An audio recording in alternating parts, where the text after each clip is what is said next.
Welcome to For the Record. I'm Andrew Stockey in Green Bay, Wisconsin, the home of the 2025 National Football League Draft. And throughout this week, I've been learning more about how Pittsburgh is getting ready to host the draft next year. And I want to kick things off with my exclusive interview with National Football League Commissioner Roger Goodell. Let's talk about Pittsburgh a year from now. I know you're focused on Green Bay. As far as you know, from what you've seen, what you've heard, is Pittsburgh on track to be ready to host the draft a year from now? Absolutely. Yeah, I have no doubt about that. I think they're probably ready today. I think the only thing we're still going through some of the logistics, and a lot of it's just because our focus is on Green Bay. But I think there are lots of great options about how we're going to put it on. And I think the biggest question is how many people are going to show up, and I think it's going to be a lot of people. So we got to have a really good setup. Is this important for you personally to have the draft in Pittsburgh? You went to W&J. I understand your first job was in Western Pennsylvania. So is this kind of a personal thing as well? It is. I think, I can tell you that I think Pittsburgh and the area has a really deep appreciation from my heart. I had great friends there. I enjoyed my time there. It was a great start for me.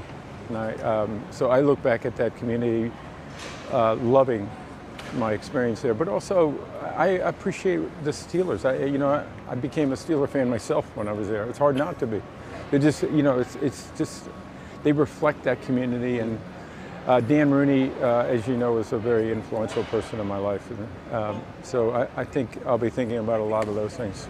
You mentioned the Pittsburgh Steelers, and you said last year that they're important for the long-term growth of the National Football League, both internationally and domestically. I'm assuming the draft is part of that growth that the Steelers are part of. Absolutely. I think, we think this draft has a huge impact on communities, not so much economically, which it is huge.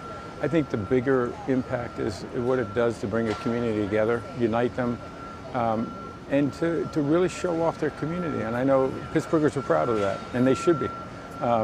The only thing is they're going to have to invite some fans in from other communities, and they may not appreciate that so much, but it'll be a lot of fun. Do you think Pittsburghers understand the magnitude of having the draft? I mean, if you were going to explain to people of Pittsburgh, who are big football fans, how big a deal this is, what would you say? Well, I'll start with your first question. I do think it's difficult for them to understand the magnitude. I think everywhere we've gone, people's reaction have been, it's bigger than I thought it was, or I missed it. I didn't think it was going to be that big.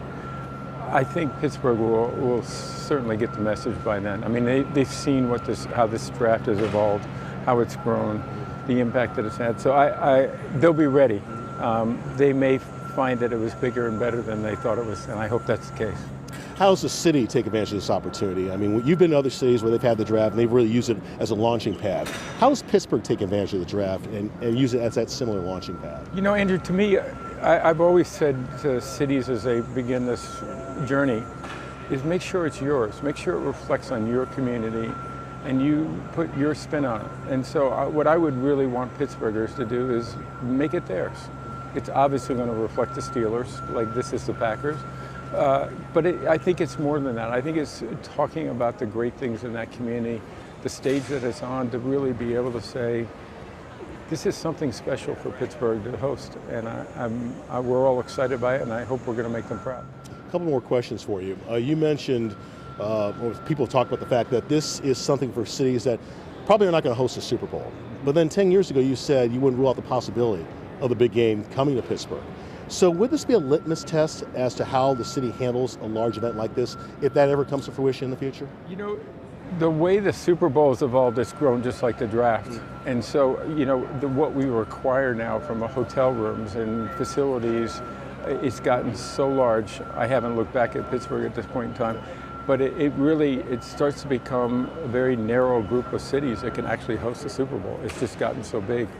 And I think that's a great thing for our communities. But you obviously want it to continue to be impactful, and I think the draft is a way for us to share that kind of an event with the communities that probably can't do it. And while all of Pittsburgh is, of course, excited for next year's moment in the national spotlight, perhaps nobody is more excited than the Pittsburgh Steelers themselves. Let's turn now to my sit-down interview with Dan Rooney. He's the Steelers' Director of Business Development and Strategy. First of all, thanks for taking the time to talk to us. You're with the Pittsburgh contingent this week, which is here at the draft. What are you and the Steelers, the business side, hoping to learn through this experience? Yeah, I mean, now that we're close to being on the clock for the 2026 draft, it's important for the Pittsburgh delegation to get to Green Bay and really look at the logistics of how they're pulling an event of this scale off. We've gone to Kansas City, we've gone to Detroit, and now that we're a year out, picking the brain of the NFL and the Green Bay officials really on how they're making this event so successful. Important for Pittsburgh to see it firsthand. Do you think you can really learn a lot because this is a smaller market, it's landlocked? Meantime, you have the rivers, you're a much bigger market. Yeah, different geography certainly in terms of what Pittsburgh presents. Love the opportunity that we have in Pittsburgh to show off our city. The similarities that exist between us and Green Bay really sit with our love for football, the passion that sits in Green Bay with the game and the history, and you'll feel that in Pittsburgh next spring. So love the similarities on that front. One thing I talked to the Green Bay officials about is that you have to learn some new skills as a team. For instance, you're used to hosting games, concerts, motocross, but you've never put on a draft. So do you need to learn new skills in order to make this happen, at least from the Steelers side? Yeah, I think it's just the number of people that will travel to our region to experience this event. It's likely to be the biggest event in Pittsburgh's history, so you prepare your best for that, but in terms of hosting that many people in our great city, we're doing our homework right now in Green Bay, and we've done that in other draft cities, and the NFL really takes lead in planning the draft logistically, and they have fantastic expertise, so we're highly confident that Pittsburgh will be a smash hit next spring. Tell me what it's like working with the National Football League. I mean, we're in Pittsburgh, but we don't see them. You deal with them on a regular basis. How have they been to work with? What do they do to make it easier for you to put this on? Yeah, I mean, they're the experts at this. They've been hosting drafts for years now. They host the Super Bowl in various cities every year. So their events team is the best in the world at putting these types of big events on. So just following their lead, but also giving them the flavor of Pittsburgh that they need to understand and why our city is unique. And that stood out in the bid process to them that Pittsburgh loves its football and all of our cultural significance we have to show off to the world. That's why they were attracted to 2026 draft in Pittsburgh. You've got a lot on your plate. I mean, you've got a draft coming up. You've got a game in Ireland. It sounds like there's a lot going on, and you're trying to manage all this and get ready for a draft. Is it almost too much? No, exciting time for our organization. The Steelers are pumped up for the 2025 season. And with that, we have an international game coming up, as you mentioned, over in Ireland. So great chance to show off the city of Pittsburgh and Western PA to the world. And, I know our team's pumped up to get over there and play. And, with that, later in the spring, we're going to have the draft in Pittsburgh. So really exciting time for our city, our region, and our organization. Finally, I want to ask you, Commissioner Goodell mentioned the fact that the Steelers are one of those organizations that lead when it comes to the long-term growth of the National Football League, both domestically and internationally. How do you do that as an organization? Yeah, we have a brand that really is global at this point. You see it when we travel on the road. Steelers Nation is everywhere. So it's important to us to bring our game and our brand to our fans because it's not just in Pittsburgh, our great hometown, but Steelers Nation's across the globe. So it's important for us to bring our players, whether it's current or former, to those fans and really, so they're able to experience Steelers football. Keep it right here. Much more to come in this edition of For the Record, including insight from the mayor of Green Bay, lessons Pittsburgh may be able to learn from Titletown.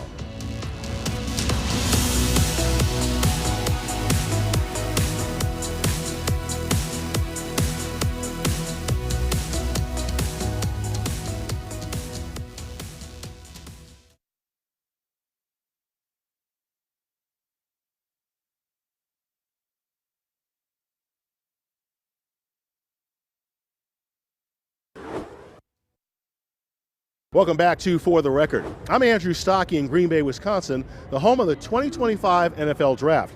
And with Pittsburgh hosting the draft in 2026, I wanted to ask the mayor of Green Bay about his experiences bringing this big event to his town. Mayor Gingrich, thank you again for taking the time to speak with us. Let me start by asking about the journey to get here, because if I understand correctly, I guess the first time you went after the draft, you didn't get it? Right, yeah, and I mean the journey really goes back to when the NFL decided to move the draft out of Manhattan. So I think that was a decade ago at this point. And so very early on, both the Green Bay Packers and Discover Green Bay identified it as a potential event to host in the city. Learned a number of things over the last 10 years, but fast forward a little bit, yeah, we did put our name in the hat for last year's draft. Obviously, Detroit was chosen for that one, but then we're very fortunate to be asked to reapply. Discover Green Bay and the Packers had reapplied for 2025 and 2027, and thankfully we were awarded for the 25 draft. So really excited to get to draft day. What were the challenges of putting this whole thing together? I mean, besides being the smallest NFL market, just an event of this magnitude and what it had become by the time it was given to you. Right. Yeah. I mean, obviously, it's a massive event, the largest event that the NFL participates in every year, and so for us as the smallest city in the NFL, it's an even bigger undertaking than it would be for a larger community. But thankfully, we are very well experienced at collaborating with our surrounding municipal partners, Ashwaubenon being the most relevant one here, as well as our county. And so every game day weekend when the Packers are hosting a football game at Lambeau, our public safety teams are collaborating and coordinating. And so I think that really gave us a leg up to have that platform to build on. And so I think everything kind of grows from there. If you have the public safety infrastructure in place, if you have the leadership within your departments, that has been really helpful to us, and I think has put us on a really strong footing. You mentioned public safety. I mean, is this a Homeland Security event? Yeah, I mean, it was definitely something that Homeland Security has been involved in, just as far as offering some of their expertise. They coordinated a tabletop exercise that we had here in the community a month or two ago at this point. So they've been very helpful, and certainly not the only federal agency. I think Secret Service has been involved to some extent. State partners, with our state patrol as well. So a lot of resources coming in from the state and national level to help us out. FBI, of course, but it's a long list. But there's a cost incurred as well for Green Bay and the surrounding community to have that security. So is that coming strictly from your budget? Have you had help from the state? Yeah, so primarily that is coming from the city, the villages, and the county's budgets when it comes to public safety expenses. And the lion's share of that being overtime costs. This is a big event. It's a lengthier event than what we're used to, obviously, with it being a 3-day experience. And so, as you can imagine, some significant personnel costs associated. We have been very fortunate to work with our governor and the delegation of state legislators from this region. And so the governor, put in $1 million to cover some of the public safety expenses. We have a bipartisan delegation of legislators who are very supportive and have kind of introduced a parallel proposal. So we're hoping retroactively we'll get some support from our state government to cover some of those public safety costs. The state has already come forward to just support the event in general. So there was a multi-million-dollar number identified that the Packers and Discover Green Bay have targeted just to make the event possible. And so the state came in with $2 million in the last budget cycle. But there's some renewed interest in supporting some of those public safety costs that I've articulated, and so we're really hopeful that that'll come through in the end. But bottom line, obviously, the benefits outweigh the costs. So what kind of economic impact, what kind of numbers are you looking at in terms of profit or windfall from this event? Yeah, so the numbers that have been talked about $20 million for the metro region in terms of economic impact, about $96 million statewide. So obviously a really positive economic impact for the region, for the state. And for us, that really was the selling point, right? But in addition to that, I think they're talking about 51 million viewers on television. So that amounts to, a 3-day commercial for Greater Green Bay, for the state of Wisconsin. Not something that you can even really put a price tag on, because that number would be so astronomical. And so to put our best foot forward for those who are visiting is obviously a really important priority, but also to advertise ourselves for multiple days, it's just a fantastic opportunity. There is much more For the Record to come in just a few moments, including what Visit Pittsburgh is saying about the progress being made ahead of next year's draft in the Steel City.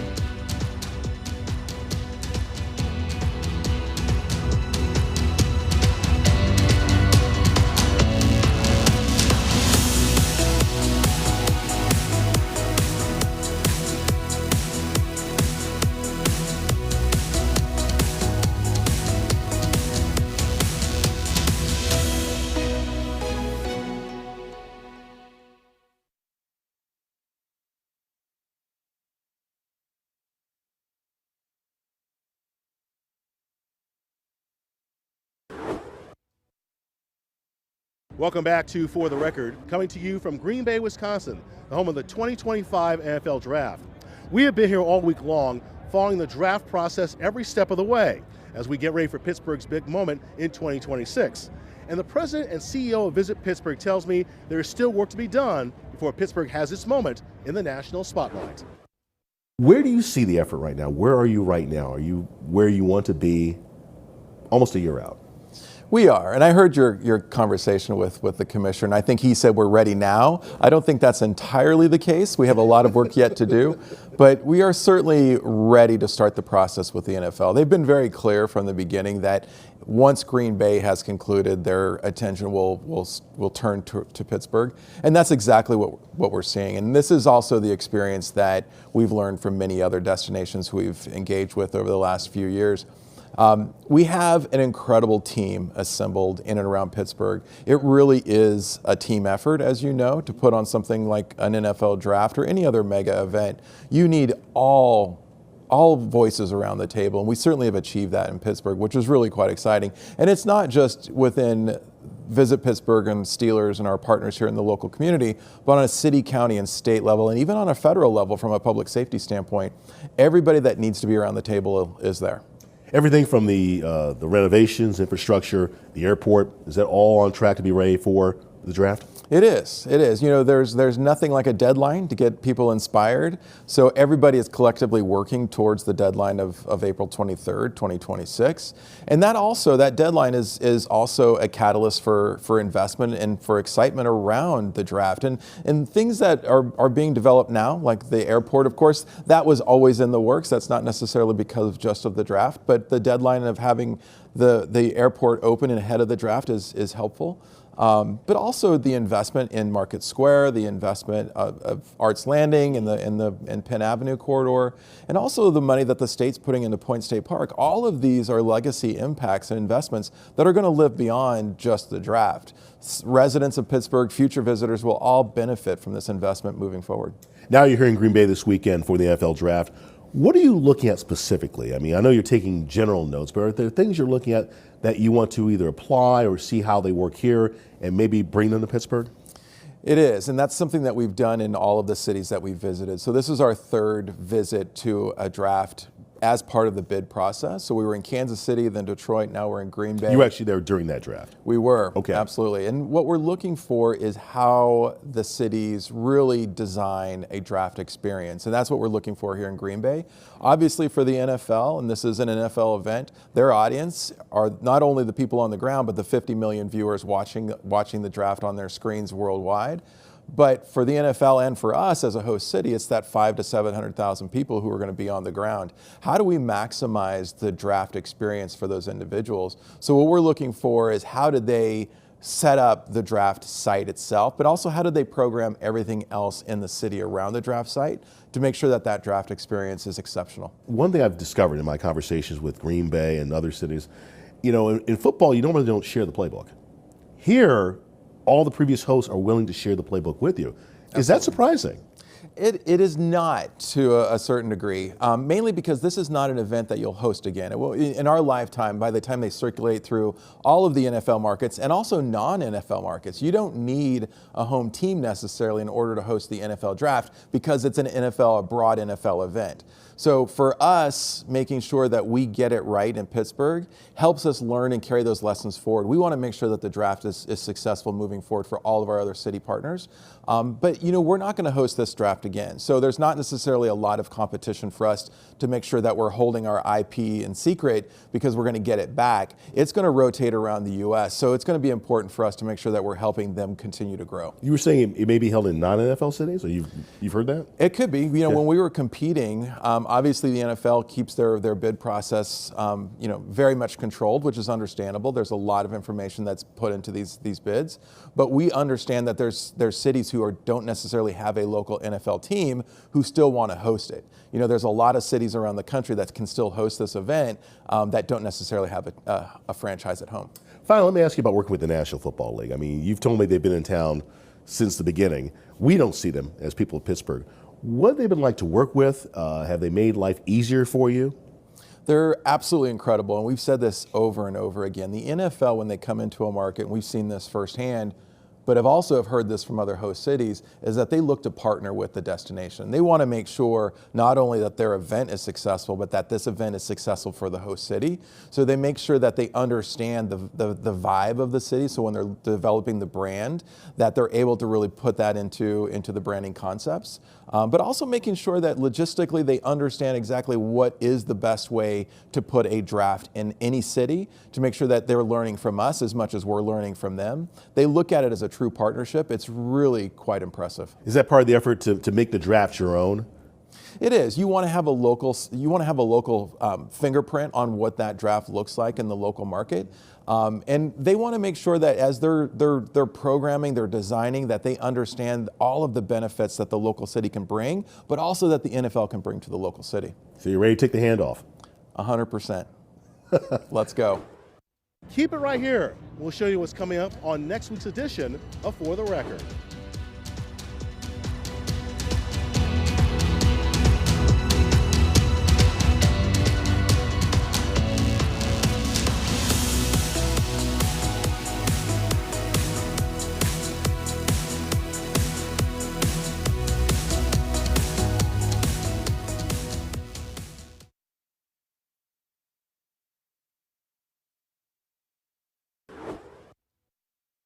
Welcome back to For the Record here in Green Bay, Wisconsin, which of course is the home of the NFL Draft. And of course, we've been talking about this big event coming to Pittsburgh next year.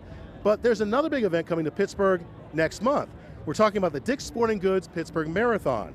And on next week's episode, we are talking with some of the runners looking to break the tape and the advice they have for other runners. Yeah, I think my advice is just to consistently train and start early. I mean, if you're running the Pittsburgh Marathon, you're running through the Pittsburgh winter a lot of time, and I think that toughens you up. And marathons are about the mental and the physical side of it, so it's important to just really build your mental toughness, and you want to get to the 20-mile mark feeling good and ready to go. Catch an all-new For the Record next Sunday morning at 11:30 right here on WTAE Channel 4. Until then, thank you for watching and have a good week.